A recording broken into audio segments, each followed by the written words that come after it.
Let's mic history को जानो।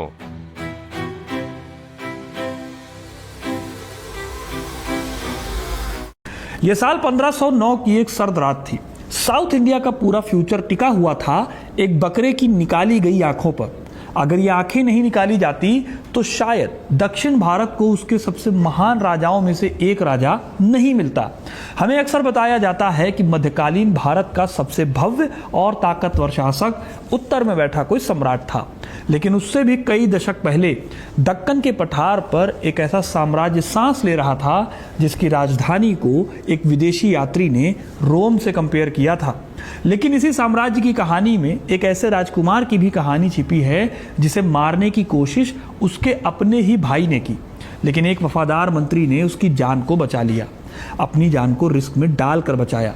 आगे चलकर यही राजकुमार बना कृष्णदेव राय, विजयनगर साम्राज्य का सबसे महान शासक। उनके शासनकाल को विजयनगर साम्राज्य का स्वर्णिम युग कहा जाता है, लेकिन इस स्वर्णिम युग की नींव में साहित्य और मंदिरों के साथ साथ खून, धोखा और कूटनीतिक साजिशों की परतें भी दबी हुई हैं।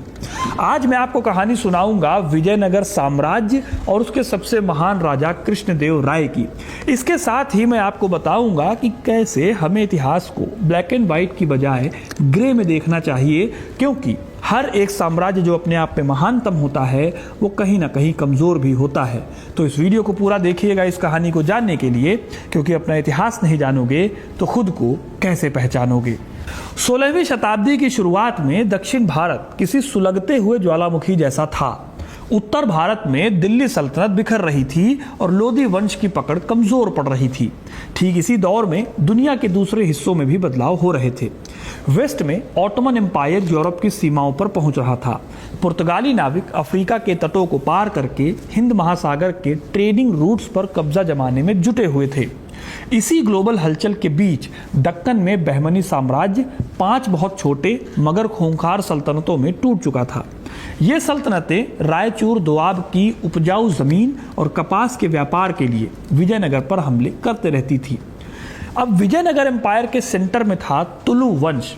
तुलु वंश के राजा थे वीर नरसिंह और वो इस दौर में मृत्युशैया पर थे।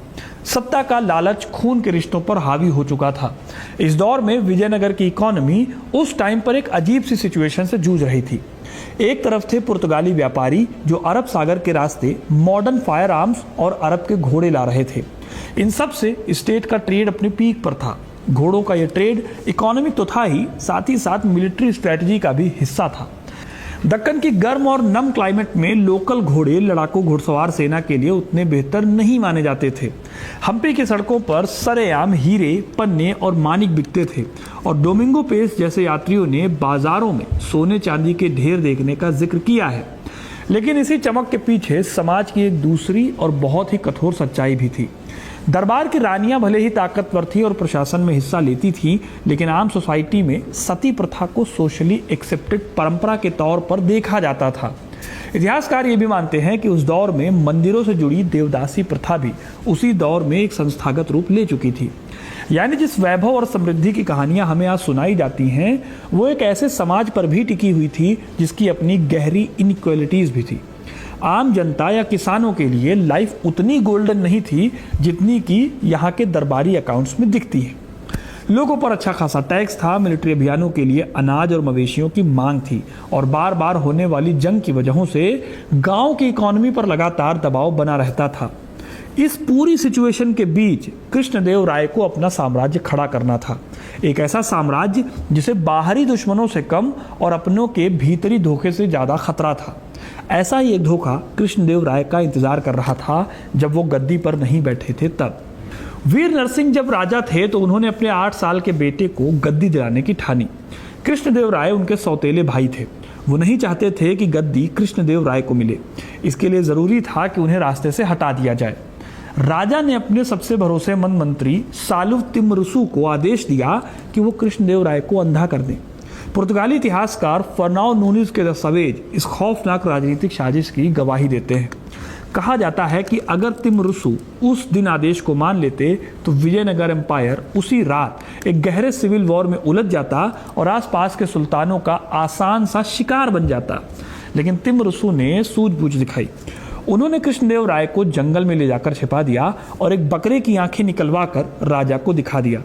राजा तब बहुत बूढ़े हो चुके थे, मृत्युशैया पर थे, इसलिए कुछ ज़्यादा देख नहीं पा रहे थे, इसलिए उन्हें भरोसा हो गया और इस तरह से कृष्णदेव राय की आंखें बच गई। ये वाकया दिखाता है कि विजयनगर की सबसे बड़ी ताकतें अक्सर जंग के मैदान में नहीं बल्कि महल की अंधेरे गलियों में तय होती थी। तिमरुसु की ये वफादारी आगे चलकर पूरे साम्राज्य की दिशा तय करने वाली थी और यही वजह है कि आने वाले सालों में कृष्णदेव राय ने उन्हें अपना सबसे भरोसेमंद सलाहकार बना लिया। साल 1509 में जब कृष्णदेव राय राजा बने तो उन्होंने डिफेंस की बजाय ऑफेंस की नीति अपनाई। हालांकि उनका ये कदम बहुत रिस्की था क्योंकि इस समय स्टेट की हालत ठीक नहीं थी, लेकिन दक्कन की जियोपॉलिटिक्स में कमजोर दिखना भी खतरे से खाली नहीं था। अपनी ऑफेंसिव पॉलिसी की पहली कड़ी में उनका निशाना बने उड़ीसा के गजपति शासक प्रताप रुद्रदेव। इनका राज्य कृष्णा नदी के उत्तर तक फैला हुआ था।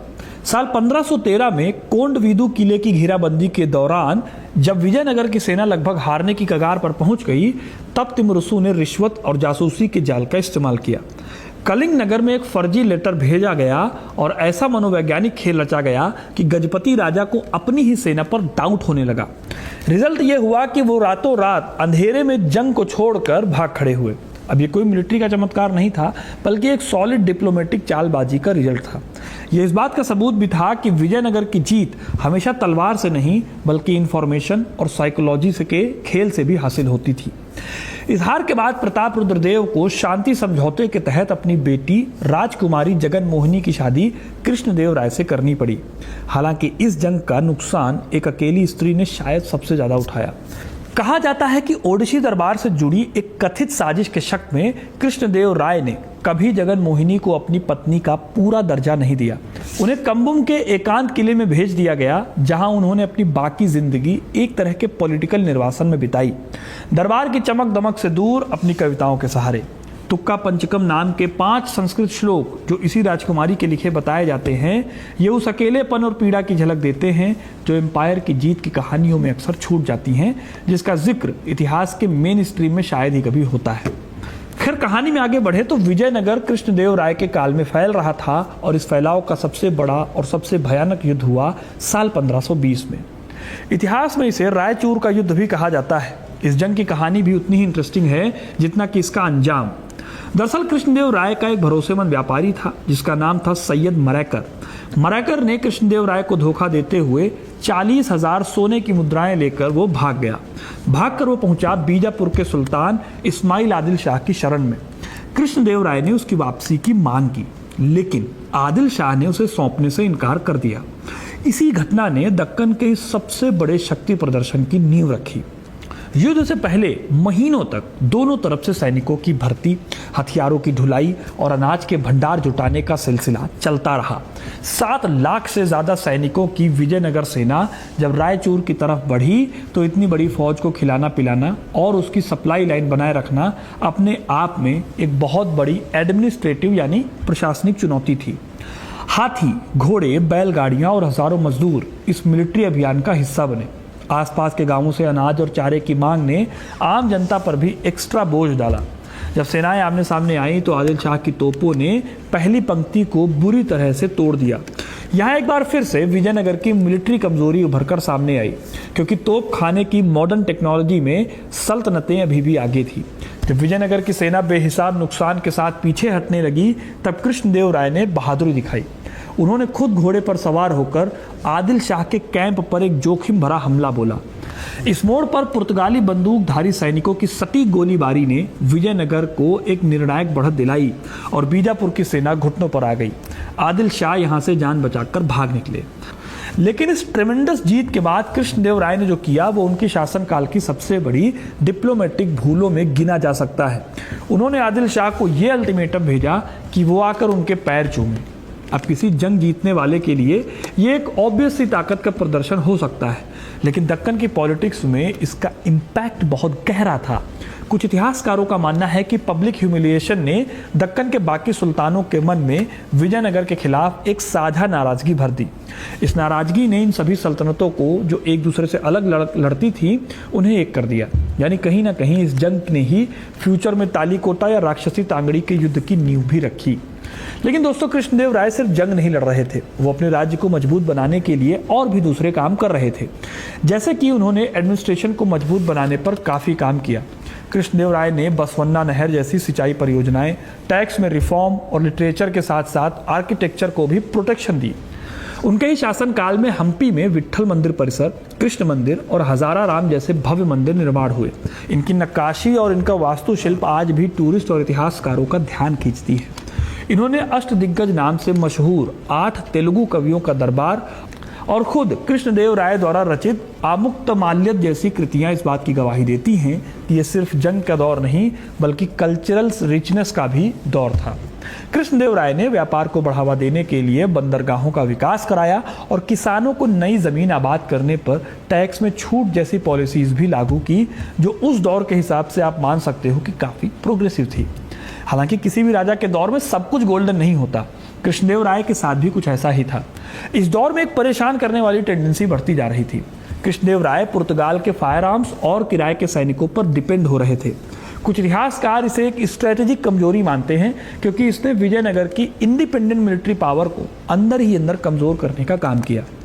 अब ये बहुत ही सेंट्रलाइज फीचर होता है जिसकी हम बात कर रहे हैं। देखिए, कृष्णदेव राय ताकतवर थे, तो जब तक वो जिंदा थे तब तक ये एक तरह की ताकत की तरह देखा गया। उनका पर्सनल डिप्लोमेसी और मिलिट्री ताकत के आगे ये जो कमजोरी थी कि पुर्तगालियों पर डिपेंडेंसी है, वो ढक जाती थी। लेकिन उनके बाद यही डिपेंडेंसी एक बड़ी स्ट्रक्चरल कमजोरी बनकर उभरी, जिसका खामियाजा अगली पीढ़ियों को भुगतना पड़ा। अब यहाँ पर दोस्तों इस बात को भी ध्यान में रखना ज़रूरी है कि पुर्तगालियों और कृष्णदेव राय का रिश्ता सिर्फ हथियारों और घोड़ों तक लिमिटेड नहीं था। पुर्तगाली गोवा में थे और विजयनगर के साथ एक ट्रेड बैलेंस को बनाए हुए थे। इसमें दोनों साइड फायदा होता था। पुर्तगालियों को अपने जहाज़ों के लिए एक सेफ पोर्ट और ट्रेडिंग पार्टनरशिप चाहिए थी, जबकि विजयनगर को घोड़ों और हथियारों की सप्लाई चाहिए थी, जो दक्कन की सल्तनतों के खिलाफ उनकी मिलिट्री ताकत को बनाए रखने के लिए काफ़ी इंपॉर्टेंट था। लेकिन ये डिपेंडेंसी एक तरह से देखें तो एक तरफा भी थी। पुर्तगाली व्यापारी अक्सर घोड़ों की सप्लाई में देरी या मनमानी कीमतों का इस्तेमाल कर सकते थे, और इतिहासकारों का मानना है कि इस तरह की डिपेंडेंसी ने विजयनगर की मोल भाव करने की ताकत को धीरे धीरे कम कर दिया। ये सिर्फ मिलिट्री की कमजोरी नहीं थी, बल्कि एक बहुत ही गहरी आर्थिक और पॉलिटिकल निर्भरता थी, जिसका असर आने वाले दशकों में हम देखने वाले थे। कृष्णदेव राय ने अपनी लाइफ के आखिरी सालों में कुछ ऐसे काम भी किए जिसे सुनकर आप हैरान रह जाएंगे। सबसे बड़ा विवाद आता है महामंत्री तिमरुसु के दुखद अंत को लेकर। साल 1524 में जब कृष्णदेव राय के 6 साल के बेटे और युवराज तिरुमाला राय की जहर देकर हत्या कर दी गई, तो सम्राट मानसिक आघात और शक की स्थिति में चले गए। कहा जाता है कि इसी डाउट करने की टेंडेंसी और डिप्रेशन के चलते उन्होंने उसी तिमरुसु की आंखें फुड़वाने का आदेश दे दिया जिन्होंने कभी उनकी जान बचाई थी। कुछ इतिहासकार इसे ओडिशी सामंतों की एक गहरी साजिश मानते हैं, जो कोंडविदु और रायचूर की हार का बदला लेना चाहते थे। वहीं कुछ लोगों का मानना है कि सत्ता के बहुत ही ज़्यादा सेंट्रलाइजेशन और दरबार की इंटरनल पॉलिटिक्स ने देव राय को इतना मानसिक रूप से अनस्टेबल कर दिया कि वो सच और झूठ का फर्क पहचानने में असमर्थ हो गए। ये घटना चाहे जिस भी कारण से हुई हो, ये इस बात का प्रतीक बन जाती है कि सत्ता के पीक पर बैठा शख्स कैसे अपने सबसे भरोसेमंद साथी पर भी शक करने लगता है, और कैसे एक साम्राज्य की सबसे बड़ी ताकत रही जोड़ी आखिर में एक ट्रेजेडी में बदल जाती है। इसी बीच 1529 में जब कृष्णदेव राय का निधन हुआ, तब वो अपने पीछे एक बहुत बड़ा, बहुत ही समृद्ध, लेकिन दूसरी तरफ धीरे धीरे दरकता हुआ साम्राज्य छोड़ गए। उनकी मृत्यु के बाद उत्तराधिकार को लेकर भी दरबार में खींचतान शुरू हो गई। उनके भाई अच्युत देव राय को इस दौर में गद्दी संभालनी पड़ी, जिनके सामने पहले ही कमजोर पड़ चुकी एक सेंट्रल सत्ता को संभालने की चुनौती थी। कृष्णदेव राय की बदौलत विजयनगर एम्पायर साउथ इंडिया के सबसे ताकतवर एम्पायर्स में से एक था, और इसे आगे ले जाने की जिम्मेदारी अब अच्युत देव राय पर आ गई। उनके कल्चरल योगदान ने तेलुगु और संस्कृत साहित्य को नई ऊंचाइयां दी, और हम्पी की वास्तुकला आज भी उस दौर की भव्यता की गवाह है। लेकिन आदिल शाह के अपमान से उपजी दुश्मनी, पुर्तगाली सैन्य तकनीक पर बढ़ती निर्भरता और दरबार की राजनीति, ये सभी धागे धीरे धीरे उस जाल में बदल गए जिसने कुछ दशकों बाद तालीकोटा की जंग में विजयनगर को खंडहर में बदल दिया। जो सल्तनतें कभी आपस में लड़ती थी, वो 1556 में एकजुट होकर विजयनगर के खिलाफ मैदान में उतरी, ठीक वैसे ही जैसे रायचूर के बाद पैदा हुई नाराजगी ने संकेत दिया था। इस आखिरी युद्ध में हम्पी की वो भव्यता, जिसे डोमिंगो पायस ने कभी रोम से बेहतर बताया, वो कुछ ही महीनों में खंडहर में बदल गई, और ये डिस्ट्रक्शन इतना गहरा था कि सदियों बाद भी हम्पी की गलियां पूरी तरह से आबाद नहीं हो पाई। दोस्तों, इस पूरी कहानी के बीच से एक डिबेट भी शुरू होती है जिसके बारे में डिस्कस किया जाना बहुत ज़रूरी है। इस एकेडमिक डिबेट में कई इतिहासकार ऐसे हैं जो विजयनगर के गोल्डन पीरियड को मानने से मना करते हैं। रिचर्ड ईटन जैसे मॉडर्न इतिहासकारों का मानना है कि कृष्णदेवराय की अति आक्रामक विस्तारवादी नीति और सुल्तानों को पब्लिकली अपमानित करने की टेंडेंसी ने उस नाजुक डिप्लोमेटिक बैलेंस को तोड़ दिया जो दक्कन में लंबे टाइम से बना हुआ था। उनके हिसाब से ये सिर्फ महानता का दौर नहीं था, बल्कि एक ऐसे अहंकार का भी दौर था जिसने आगे चलकर विजयनगर के पतन की स्क्रिप्ट लिख दी। दूसरी तरफ नीलकंठ शास्त्री जैसे स्कॉलर्स मानते हैं कि ये जो आक्रामकता है ये विजयनगर के अस्तित्व की रक्षा के लिए ज़रूरी थी, क्योंकि चारों तरफ से घिरे इस साम्राज्य के पास कमज़ोर बने रहने का ऑप्शन ही नहीं था। दोस्तों, एक तीसरा नजरिया ये भी है कि दक्कन की सल्तनतें वैसे भी आपस में इतनी उलझी हुई थी कि उनका कभी ना कभी एकजुट हो जाना तय था, चाहे विजयनगर की पॉलिसी कुछ भी होती। ये बहस आज भी ओपन है और शायद इतिहास के कई चैप्टर्स की तरह इसका कोई एक सीधा सीधा उत्तर नहीं है। लेकिन इन सब के बाद मेरा ये मानना है दोस्तों कि जो राजतंत्र है वहाँ एक राजा है जिसका एक प्राइमरी काम ही है कि वो अपनी गद्दी को बचाए रखे और अपने राज्य को सेफ रखे। उस माहौल में कृष्णदेवराय ने अपना काम बखूबी किया। दक्कन की सल्तनतों के बीच में बसा विजयनगर एम्पायर अपने आप में स्टैंड आउट करता था। हालांकि आप अपने आप से पूछिए कि गोल्डन पीरियड की बात हम किस सेंस में कर रहे हैं। क्या हम जनता के नज़रिए से गोल्डन पीरियड देख रहे हैं, आर्ट के नज़रिए से देख रहे हैं, या फिर हम एक राजा के नज़रिए से गोल्डन पीरियड को देख रहे हैं। अब अगर आप राजा के एंगल से देखोगे तो कृष्णदेवराय नो डाउट महान राजा थे। उन्हें अपनी गद्दी बचानी थी, उन्होंने गद्दी को बचाया, उन्होंने अपने कल्चर को बचाया, उन्होंने आर्ट को डेवलप किया और अपने राज्य को सुरक्षित रखा। और अगर कला के नज़रिए से देखें तो वो भी बिल्कुल सही बात है। आपको सचमुच एक गोल्डन पीरियड लगेगा क्योंकि यहीं पर मंदिरों का निर्माण हो रहा था, बड़े बड़े तोरण बन रहे थे। लेकिन इसी जगह अगर आप जनता के नज़रिए से आप देखेंगे तो शायद ही, मतलब मैं सिर्फ कृष्णदेवराय की बात नहीं कर रहा हूँ, शायद ही कोई मध्यकालीन राज्य आपको जनता की नजर से गोल्डन पीरियड लगेगा। इसकी अपनी वजहें भी हैं। जब दरबार में जीत के जश्न मनाए जाते थे तो बॉर्डर के आसपास के गांव के किसान या पूरे राज्य के किसान हर नए अभियान के साथ अपनी फसल, अपने बैल और कभी कभी अपने बेटों को भी सेना के हवाले करने को मजबूर होते थे। जंग खत्म होने के बाद भी लूटे गए इलाकों में तबाही और रिकंस्ट्रक्शन की एक लंबी प्रक्रिया चलती रहती थी। मंदिरों को मिलने वाला दान और राजकीय संरक्षण भले ही स्थापत्य को समृद्ध करता हो, लेकिन इसके लिए जो रिसोर्सेज जरूरी होते थे वो आम प्रजा के वसूले गए टैक्सेस से ही आते थे। लेकिन क्या ये सिर्फ विजयनगर में हो रहा था? जवाब है नहीं। मध्यकाल का हर एक राज्य या साम्राज्य, चाहे वो हिंदू साम्राज्य हो चाहे वो मुस्लिम साम्राज्य हो, बाय द वे ये चीज़ें वहाँ पर होती नहीं थी क्योंकि एक हिंदू राज्य में कई मुस्लिम सेनापति होते थे और मुस्लिम राज्य में हिंदू सेनापति होते थे। लेकिन यहाँ पर ये सारा सिस्टम ही ऐसे वर्क करता था। यहाँ रॉयल लाइफ स्टाइल और आम जनजीवन की मुश्किलें जो है वो एक साथ साथ चलती थी। इसीलिए जब हम इतिहास की गहराई में जाते हैं तो हमें कोई भी तस्वीर, चाहे वो जितनी आपको सिंपल लगे, वो इतनी सीधी रहती नहीं है। एक तरफ कृष्णदेवराय की मिलिट्री ब्रिलियंस, एडमिनिस्ट्रेटिव सूझबूझ और लिटरेचर का प्रेम था, तो दूसरी तरफ उनके अपने फैसलों में वही इंसानी कमजोरियां थी जो किसी भी शासक में हो सकती हैं। चाहे वो जगन मोहिनी के साथ किया गया व्यवहार हो, आदिल शाह को दिया गया अपमानजनक अल्टीमेटम हो, या तिम रसू जिन्होंने उनको बचाया, उनके साथ अंत में वही चीज़ अपना रिपीट कर दी गई हो।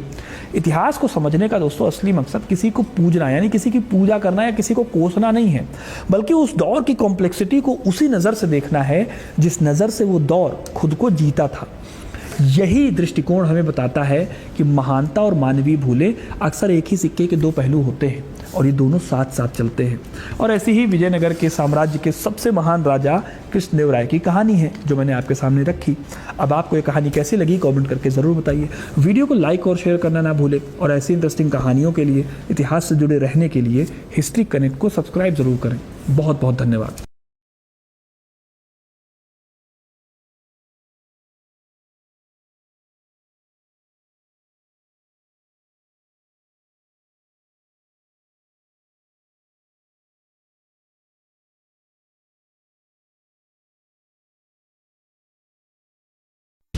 आप सुन रहे थे let's mind modern radio. Follow कीजिए हमें हमारे सोशल मीडिया प्लेटफॉर्म्स पर। Marketing strategies, corporate stories, brand building ideas, marketing case studies और इनोवेशन एक अलग पर्सपेक्टिव से जो आपने कभी नहीं सुना होगा। Let's mike more than radio लेकर आ रहे हैं एक ऐसा ही unique show for all marketing aspirants, professionals, startups and entrepreneurs every Saturday at 11 a.m. The Marketing Show with Dr. Shekhar Trivedi, streaming exclusively on Let's Mic app and YouTube channel. इसे radio पे सुनने के लिए download करें Let's Mic app और visit www.letsmic.com. Let's Mic अब खबरें radio app पे। ये है मोर देन रेडियो।